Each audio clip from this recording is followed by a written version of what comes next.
Quand j'étais freelance payé au TJM, entre 400 et 500 euros par jour, je faisais partie de ceux qui livraient assez vite, proprement, sans faire de bruit. Et plus j'étais efficace, plus je me rendais compte d'un truc qui est totalement absurde. Être au TJM, ça veut dire que je devenais remplaçable, interchangeable et surtout plafonné.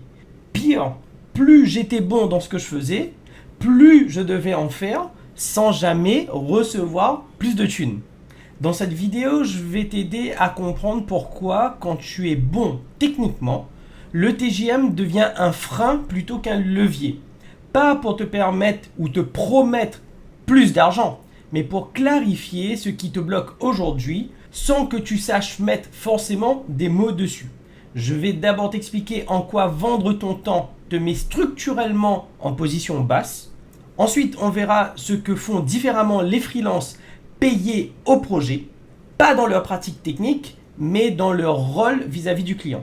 Et enfin, je t'expliquerai comment tu peux amorcer ce changement sans quitter ta mission actuelle. À la fin de la vidéo, tu sauras si ton problème vient vraiment de ton TJM ou si c'est ta posture qui t'empêche de reprendre le contrôle. Comment vendre au projet et arrêter de dépendre au TJM? Tu plafonnes parce que le TJM te pénalise quand tu es bon techniquement. Qu'est-ce que ça veut dire? Tu es payé pour du temps. TJM, tout est dans le nom. Donc, on te paye à la journée. Donc, ta présence et ta disponibilité sont attendues et tu factures des journées. Tu n'es pas là une journée, tu ne peux pas facturer. Chaque journée qui passe est une journée que tu ne peux plus rattraper. Elle est passée dans le temps, tu ne peux pas lui revenir en arrière. Cette facture-là, tu ne peux plus l'envoyer. Ton efficacité n'est pas valorisée. Entre guillemets, si tu vends 218 jours dans l'année, que tu fasses le projet en 218 jours ou en 120 jours ou en 400 jours, entre guillemets, tout le monde s'en fout un peu. Si tu livres plus vite, en gros, tu factures moins de jours. Donc, il veut dire que tu es bon, tu livres vite, mais tu es payé moins, ce qui est totalement con. A l'inverse, si tu dois faire 218 jours dans l'année, tu vas faire vite et on va te donner un autre projet, tu vas faire vite et donc tu vas commencer à apporter beaucoup de valeur à ton client, mais toi, tu ne vas jamais récupérer cette valeur. C'est ce qu'on appelle la valeur livrée invisible. Tu as un impact sur le business, mais comme eux, ça fait qu'une seule ligne budgétaire et que ça ne change rien dans leur facturation, pour eux, tu as fait des trucs, c'est très bien, tu nous fais gagner plein de thunes, mais ça ne met jamais en avant le résultat que tu as produit. Donc, ça ne chiffre pas l'importance ou l'impact business que tu as eu dans l'entreprise. Au final, les résultats hyper cool que tu as délivrés sont noyés dans ton exécution. Au TJM, il y a une comparaison permanente parce qu'il y a un dénominateur commun. Comment je compare deux profils? Alors, imagine deux personnes qui ont le même CV, les mêmes expériences, etc. À la fin, quand je dois choisir, qu'est-ce que je choisis? Je regarde qu'est-ce qui reste, le TJM. Toi, tu es à combien? 500. Toi, tu es à combien? 450. Oh, tiens, je vais prendre le 450. Vous avez tous les deux la même chose, le bon feeling. J'économise 50 euros par jour, c'est top. Si je suis une ESN, c'est bon, ou un recruteur, 50 euros de marge supplémentaire pour moi. Donc, il te reste, toi, en tant que facteur différenciant, que ton TJM. Va sur les plateformes de type Malte, etc. Tape dans la barre de recherche le profil que toi tu as. Tu vas voir la palanquée de profils qui existent et comment tu vas définir qui est mieux ou qui est moins bien. Tu as soit s'ils sont super malteurs et ils ont plein d'expérience, ou soit le TJM. Boum. Les gens ils vont regarder que ça. Donc tu dois te sortir de ça, mais tant que tu restes dans le TJM, c'est hyper compliqué. Et donc ça te crée tout ça, le TJM et tout, ça te crée un plafond structurel. C'est-à-dire par design, tu es limité, tu as un plafond de verre. Qu'est-ce que ça veut dire aussi? C'est que les négociations sont difficiles. Si tu dois renégocier à la fin de ton année, ok, ou de, 3 mois, 6 mois, peu importe, tu renégocies, tu vas gagner quoi concrètement? Avec la même boîte ou avec le même intermédiaire? 5%, 10%? Ce sera hyper difficile de gagner beaucoup plus, tout simplement parce que personne n'a envie de renier sur sa marge, premièrement. Deuxièmement, ils vont te ressortir, écoute, on met fin à ton contrat, débrouille-toi, des candidats comme toi, on en a plein. Pareil, ça je l'ai déjà entendu de beaucoup de freelances me le rapporter. Et donc, difficile pour toi de renégocier, tu retombes dans une forme de salariat parce qu'au final, à la fin de l'année, quand tu faisais tes EAI, tu avais quoi? Des poussières, quelques pourcents pour essayer de dire ok, c'est bon, on comble l'inflation. Mais c'est tout, donc tu ne peux pas négocier, premièrement. Et deuxièmement, ta progression, elle est marginale, c'est-à-dire que quelques pourcents par-ci, par-là, ça ne fait pas de toi enfin, ça ne fait pas de toi quelqu'un de résilient. Ta carrière de freelance dépend d'un seul client déjà, et ensuite, elle dépend du bon vouloir du marché. Pourquoi? Parce que dans ce mode-là, comme on vient de le voir, tu ne peux pas faire autrement que de dire voilà mon TJM, et les gens en face ne peuvent pas faire autrement que de comparer TJM à TJM. Donc tu es totalement bloqué dans ce mode. Alors je dis pas attention, c'est pas bon, il faut pas faire ça, non, il y a que il y a pas le TJM, c'est nul. Non non non non. Plein de gens pour qui le TJM c'est hyper cool parce que ça permet d'avoir une stabilité, ça leur a permis de sortir du salariat déguisé, du salariat tout court. Bon, d'en trouver dans un autre type de salariat, mais c'est pas grave. Mais pour plein de gens, ça a permis de se libérer, de faire du full remote, d'épanouir la carrière. Je te dis pas que le TGM c'est nul et que vendre forfait c'est bien. Non, on n'est pas dans une dichotomie comme ça dans le monde. Je te dis juste que si aujourd'hui tu te sens limité par ton TGM, il y a moyen de faire autrement. Et justement, pour vendre autrement qu'au TGM, donc à la journée, à la régie, tu peux vendre un projet au forfait, ce qu'on appelle au forfait. Donc, vendre un projet te fait changer de rôle et de pouvoir. Déjà, c'est quoi vendre au projet et au forfait? Donc, tu ne vends plus au temps passé, tu vends au résultat. C'est pas un nombre de jours que tu factures. Je dis n'importe quoi. Jusqu'à présent, pour livrer une app, ça te prenait un mois, donc 20 jours ouvrés. Donc tu disais 20 jours fois mon TJM est égal à la facture que j'envoie. Demain, tu dis plus, si tu veux vendre la même chose, tu dis plus que je le fais en 20 jours fois mon TJM, tu dis la valeur totale, ça va vous coûter tant. Donc tu factures plus au nombre de jours et tu vends un résultat. L'engagement, il est sur un objectif, pas sur du temps passé. Et là, souvent, ça fait peur. Ah, mais si je me trompe dans mes estimations, je vais travailler pour rien, etc. Oui, ça fait peur à ceux qui sont pas doués et qui ont jamais estimé un projet et qui se cantonnent à un rôle d'exécutant. On me dit de faire ça, que je prenne une journée ou 2 journées. Ok, c'est bon, ça me va, je vais le faire. Même, je vais faire en 2 journées, comme ça me laisse un peu de temps libre. Ok, je m'adresse pas à ceux-là. Faites comme vous voulez, c'est très bien, ça me va. Moi, je m'adresse à ceux qui se disent, ok, aujourd'hui, je suis bon. Mais malgré que je suis bon, mon TGM me cape et je ne peux pas aller plus loin. Quand tu vends sur un objectif, ce n'est pas le premier projet que tu auras à chiffrer, ce ne sera pas le dernier. Oui, il y a des marges de manœuvre, etc. Mais généralement, si tu es senior et que tu as de l'expérience, c'est facile pour toi de dire ok, je vais être assez large, je prends un peu de marge de manœuvre et je vais pouvoir te livrer sur cet objectif. Et je vais pas me. Et encore, je vais être un peu large, donc je vais pouvoir facturer beaucoup par rapport au temps que je vais réellement travailler. Autre point, quand tu vends au projet, c'est un périmètre clair. C'est pas en cours de route, ah mais on change ça, ah mais oui mais ça c'est plus d'actualité, ah mais t'es là, tu sais faire du Python, allez va faire un peu de JS, parce que dans tous les cas c'est pareil, hein, Python, JS, combien de fois je l'ai entendu, ah tu fais du DevOps, ouais mais tu fais il y a Dev dans DevOps, allez fais un peu de Dev aussi, ça aussi j'ai vu souvent dans l'autre sens, des Devs, ah bah tu fais du Dev, tu sais faire un peu de CI/CD, allez fais ça aussi, non, quand tu vends un projet, tu choisis le projet pour lequel tu veux bosser, tu bosses sur un objectif, un périmètre clair. Et c'est toi qui prends la responsabilité. Donc c'est pour ça que c'est pas fait pour les juniors ou pour les gens qui veulent pas assumer. Moi je parle à des gens qui veulent assumer. Donc, vendre au projet c'est ça. Un résultat, pas de jours, un engagement et un périmètre hyper clair.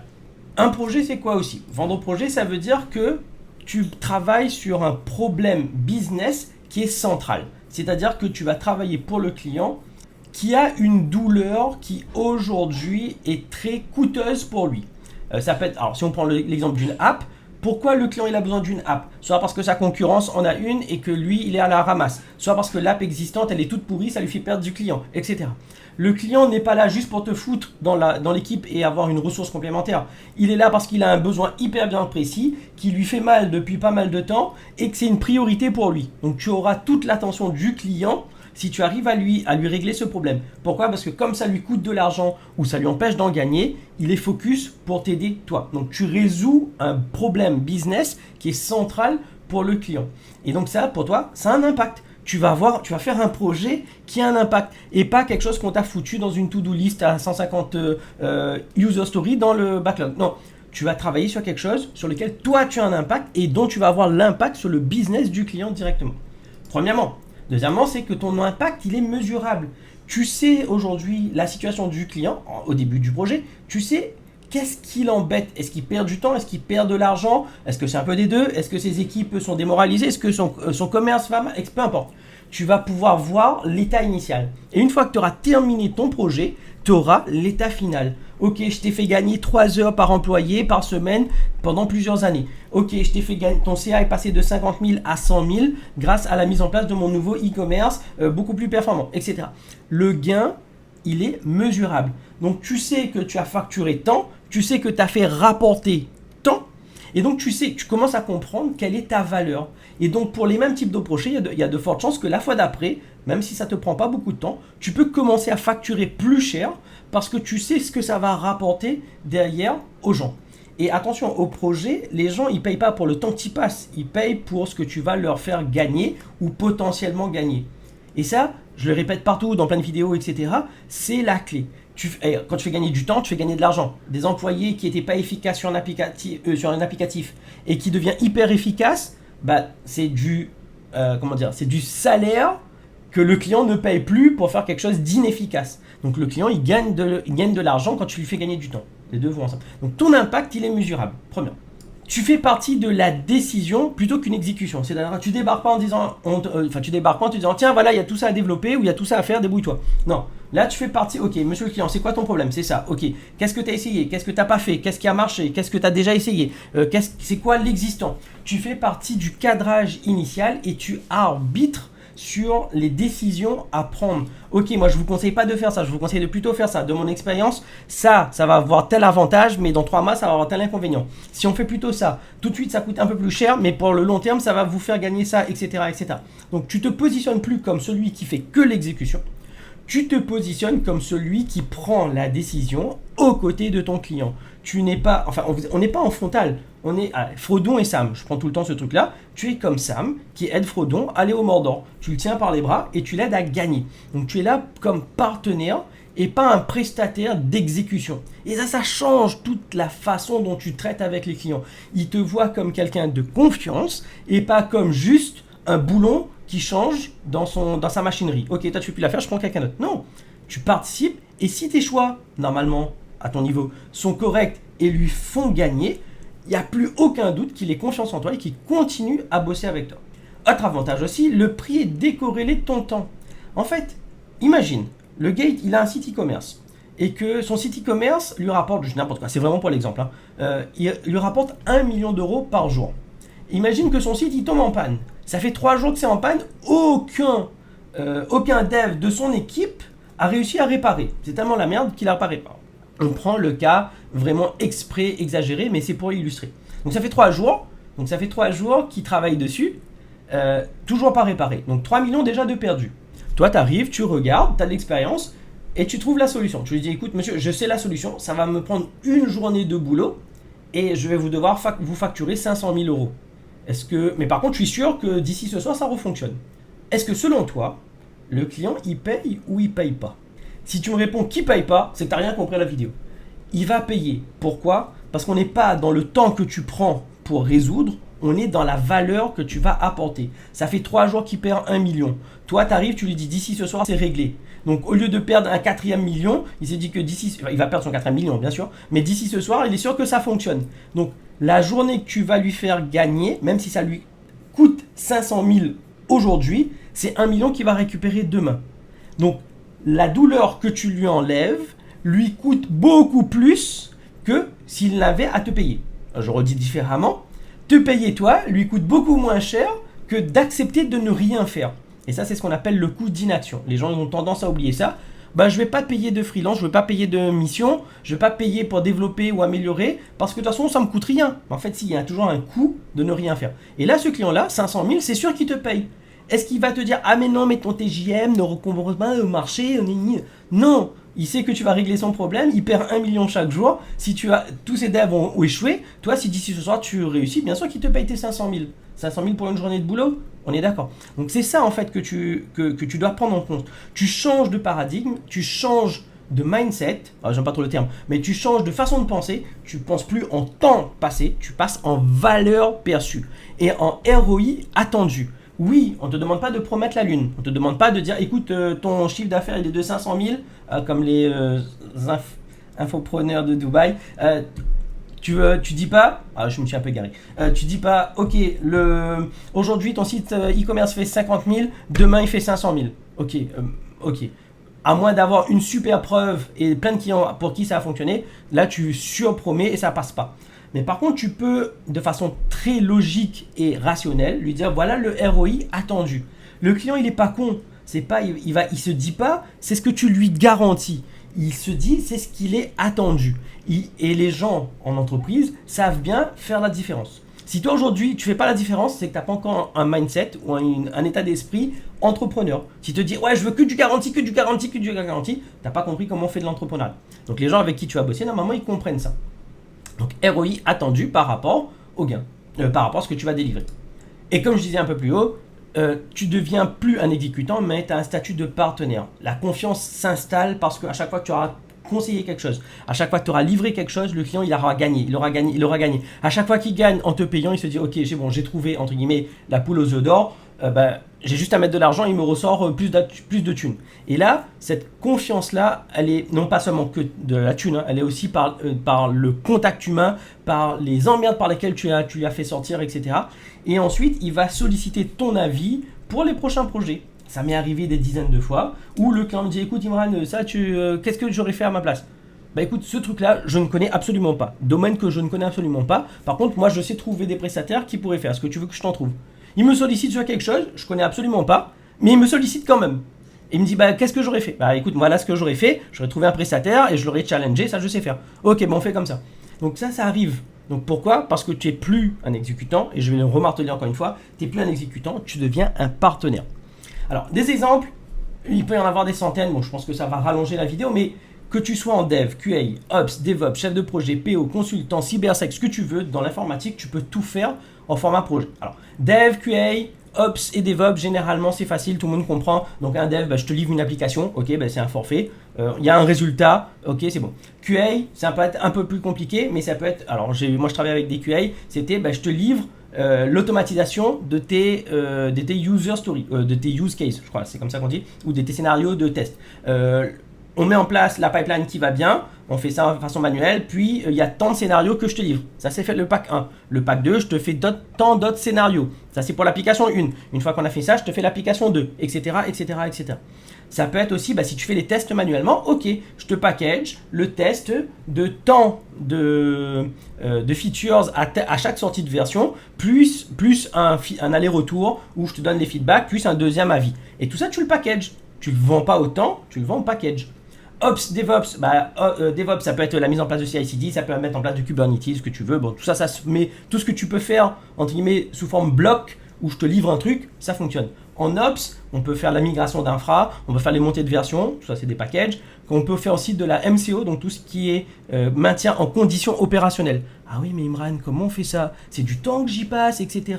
Ouais, j'ai fait suffisamment d'exploitation, de supervision et de traitement d'incidents pour te dire que oui, tu peux packager. Écoute, moi je suis là, je mets en place de la supervision pour t'avertir des incidents. Donc ça, c'est un package que je mets en place et je t'accompagne là-dessus. Ensuite, je peux avoir un lot de tickets que je te vends. Pour les incidents que tu ouvres avec moi pour que je t'aide à les traiter, je te vends un paquet de tickets. Une fois que le paquet de tickets est terminé, tu es obligé d'acheter un autre. Donc tu peux faire des paquets de tickets et tu peux même cadencer l'épaisseur du ticket. C'est-à-dire qu'un ticket qui me prend 1 heure de travail, c'est bon. Un ticket où tu me demandes de refondre l'infra, c'est pas un ticket, ça s'appelle un projet. Je te fais un devis. Donc en fait, tu peux aussi packager. Cybersec aussi, ça marche. Tout ce qui est, par exemple, je dois faire un audit, je dois faire de la rémédiation, je dois accompagner le RSSI à expliquer aux devs comment on fait les mises en conformité, ou de l'AppSec, etc. Donc tout ça, ça s'y prête très bien. Là où les gens ont un peu plus de mal, chef de projet, PO, consultant, je peux pas, je suis obligé de vendre du temps. Moi, je suis Scrum Master, je dois animer des daily, des Scrum, mettre à jour Jira, etc. Donc difficile de faire au forfait. Ça tombe bien, c'est mon métier aussi. À la base, je suis plutôt Ops, DevOps, mais actuellement, je fais que des projets ou de la chefferie de projet en tant que DSI externalisé. Et ça se met aussi sous forme de package, de pas vente autant. Ça demande un peu plus d'expérience, mais normalement, les chefs de projet, ils ont de l'expérience là-dessus. C'est-à-dire que tu ne vends pas le temps que tu passes sur le projet, on s'en fout de ça. Si tu calcules bien, si tu découpes tes journées, tu vois que tu peux faire des lots. À partir du moment où tu peux faire quelque chose en lot, écoute, pour 1 semaine de boulot, j'ai ça à faire, je dois faire tant de rendez-vous, je dois faire ça. Ça fait des lots. À partir du moment où tu te rends bien compte qu'il y a une partie de ta journée où tu ne fais plus rien à part faire du Jira, etc. Ok. Tout ce qui peut se mettre sous forme de lot, chaque lot devient un projet au forfait. C'est aussi con que ça. Donc tu peux avoir une grosse application avec 1 millier de user stories. Si tu découpes ça en 100 petits lots, chaque petit lot est vendu au forfait. Et donc en fait, c'est comme un peu en mathématiques pour ceux qui ont fait un peu des intégrales, etc. etc. Tu peux découper chaque portion d'un graphe en petites sections et tu fais ton calcul sur une petite section. Et plus ta section est plus petite, plus ton intégrale elle est précise. J'ai vulgarisé. Mais c'est pareil, plus ton projet il est gros, immense, il part dans tous les sens, plus tu le découpes en petits bouts, plus c'est facile pour toi de livrer au fur et à mesure et de faire plein de petits bouts. Donc il n'y a pas de cas où tu ne peux pas vendre au projet. Si tu as des doutes, laisse un commentaire, viens me voir sur LinkedIn, peu importe, on peut en discuter. Mais j'ai rencontré suffisamment de PO pour leur montrer que oui, tu peux packager des choses et oui, il faut juste penser différemment la manière dont tu livres la valeur que tu as l'habitude de faire. Je ne rentre pas plus dans les détails puisqu'on peut avoir des milliers et des milliers d'exemples. Dernière partie, maintenant qu'on a vu la limitation du TJM, on a vu comment on peut faire, et c'est quoi vendre au projet, comment on peut faire maintenant pour vendre au projet. Alors, je mets bien un petit point, je parle bien sur ça, sans quitter ta mission actuelle. Quand on s'est lancé en freelance, c'était hyper compliqué de se dire ok, je lâche le salariat et la stabilité que ça a avec pour rentrer dans une activité d'indépendant et ensuite dans cette activité d'indépendant, ah mince, il n'y a plus de clients, ah mince, j'ai pas envie de. Parfois on a galéré pendant des mois pour avoir notre mission et on se dit j'ai plus envie de revivre d'effet Big Bang où j'ai plus de thunes pendant un certain nombre de temps. Donc moi ce que je te conseille, et c'est ce que je fais avec tous les gens que j'accompagne, c'est garde ta mission actuelle et apprends à faire des projets au forfait à côté. Comme ça, tu gardes Bon, en même temps, je suis en train de tout spoiler, donc je vais ouvrir. Il y a plein de trucs. Fais ta transition. Alors, c'est pas vraiment une transition. Fais plutôt test de vendre des projets à côté de ta mission. Test de vendre des projets à côté de ta mission en régie ou en TJM. Donc, juste un petit point rapidement. Tu peux le faire seul, de toi-même, je te donne la méthode là, ou tu peux le faire de façon accompagnée. Accompagné, moi, c'est mon job. Alors, je suis freelance, je suis à mon compte, je fais les missions au forfait depuis des années, mais j'accompagne aussi des freelance tech seniors qui veulent sortir un peu de ce mode-là du TJM, qui veulent retrouver du temps pour eux, parce que quand tu vends au forfait, tu retrouves le contrôle de ton emploi du temps, et donc tu peux plus passer de temps avec ta famille, tu n'as pas besoin de négocier du full remote parce que c'est de base, etc. etc. Donc si c'est quelque chose qui t'intéresse et que tu aimerais voir comment tu peux t'accompagner, c'est le premier lien dans la description, je te donne tous les détails, et tu pourras même caler un rendez-vous avec moi, ou avec quelqu'un, avec Bilal, donc l'autre personne de mon équipe, avec qui tu peux discuter pour voir comment on peut t'aider ou pas. Donc, maintenant, comment on fait ? Déjà, tu restes dans ta mission parce que ta sécurité financière, elle est assurée. Tu ne peux pas tester quelque chose de nouveau qui bouscule tes croyances si tu es en mode risque ou si tu es en mode mince, il faut que je paye les factures, mince, il faut que je paye les factures, mince, il faut que je paye les factures. Donc, tu gardes en place ta régie, ta mission longue, ton TGM, il est toujours en place et donc les risques pour toi, ils sont limités. Tu trouves un premier projet en parallèle, un premier projet au forfait en parallèle. Pas pour un petit truc, je ne te parle pas d'un site web développé en WordPress pour 200 €. Alors, j'ai rien contre ceux qui font du WordPress, etc. Non, je ne te parle pas d'un petit projet dans le sens de la qualité technique ou du montant. Je te demande sur un scope réduit, mais pour un client ciblé. Un petit projet pour un bon client. Pas un petit projet chez un client avec qui tu n'aimerais pas bosser sur le long terme. Non, essaye de trouver ce client-là et de faire un petit scope, un petit projet chez lui. Alors, pourquoi c'est important ? Parce que cibler les bons clients, faire un petit projet chez eux, te permet de mettre le pied chez eux et de faire plusieurs petits projets qui parfois font des très gros projets, parfois, etc. Le but n'est pas de travailler avec, je vais spoiler aussi, le but n'est pas de travailler avec plein de clients et faire plein de petits projets. Le but, c'est d'avoir un pool de clients avec qui tu bosses et qui, eux, t'alimentent suffisamment en projet. Et tu vas voir qu'à un moment donné, ça te permet de remplacer ta régie complètement. Mais là, c'est pas le but. Premier projet sur un scope hyper réduit qui ne te prend pas de risque, qui te permet de chiffrer. Comme ça, même si tu merdes dans ton chiffrage, tu sais que tu n'as pas trop explosé le temps de travail. Ça te permet de le faire le soir et week-end, entre midi et 2, etc. sans que ça te prenne trop de temps. Ou parfois même pendant ta mission, pendant les creux, où tout le monde se dit ouais, ok, j'ai plus rien à faire de 14h à 17h, je peux prendre une double mission, etc. Ok, là, tu as du temps, tu peux le faire pendant ce temps-là sans mettre en péril ta disponibilité pour ton client réel. Pour faire ça, pour trouver ces clients-là, il faut des conversations ciblées. Pas de mass mailing, pas de mass MP sur LinkedIn. Non, va parler à des gens que tu peux aider et pas des gens qui peuvent t'aider. Des gens que tu peux aider par ton expérience, par ce que tu sais faire, par ton expérience passée, par les relations que tu as, par le réseau que tu as, etc. Donc parle pas à n'importe qui, parle à des gens que tu peux aider. Tu peux le faire en mode berger, c'est ce que je disais, c'est-à-dire qu'un petit pool de clients, 5, 6, 7 clients grand max, avec qui tu fais plein de projets. Ça te permet de construire des relations long terme. Même client dans le temps avec qui tu fais beaucoup de petits projets, sachant que plus tu fais de projets avec un client, plus tu identifies des nouveaux problèmes qu'ils ont, plus tu peux leur soumettre des nouveaux projets et tu peux engranger comme ça une roue qui s'améliore d'elle-même et qui t'alimente toi-même en projet. Donc tu vas chez le client, tu vois que ça marche bien, ça marche pas, tu traites le premier truc qui marche pas et tu te dis il y a un deuxième truc qui marche pas, ok, il te donne, etc. Donc ça permet d'alimenter, on va dire, ta roue de projet. Ta valeur, elle est cumulée sur le temps. Tu as une confiance qui est croissante avec ces clients-là. Donc moi, j'aime bien le mode berger où j'ai mon petit parc de clients auquel je prends soin, plutôt que le mode chasseur où je fais un projet pour quelqu'un, je le dégomme et je passe au suivant. Ça, j'aime pas trop. Je dis pas que c'est pas ce qu'il faut faire, mais moi, j'aime pas. Je préfère vraiment travailler avec les mêmes personnes sur le long terme. Donc une fois que tu fais ça, tu commences, alors tu as un premier projet, puis tu commences à avoir des conversations, puis tu commences à mettre en place le mode berger, ça peut te permettre de faire une bascule progressive.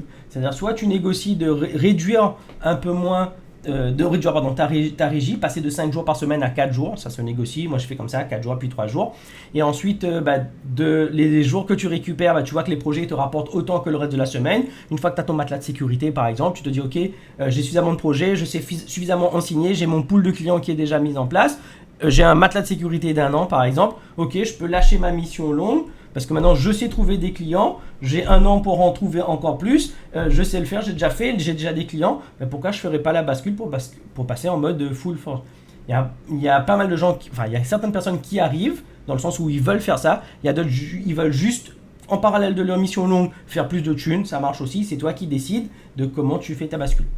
Voilà, j'ai terminé, n'oublie pas le premier lien dans la description.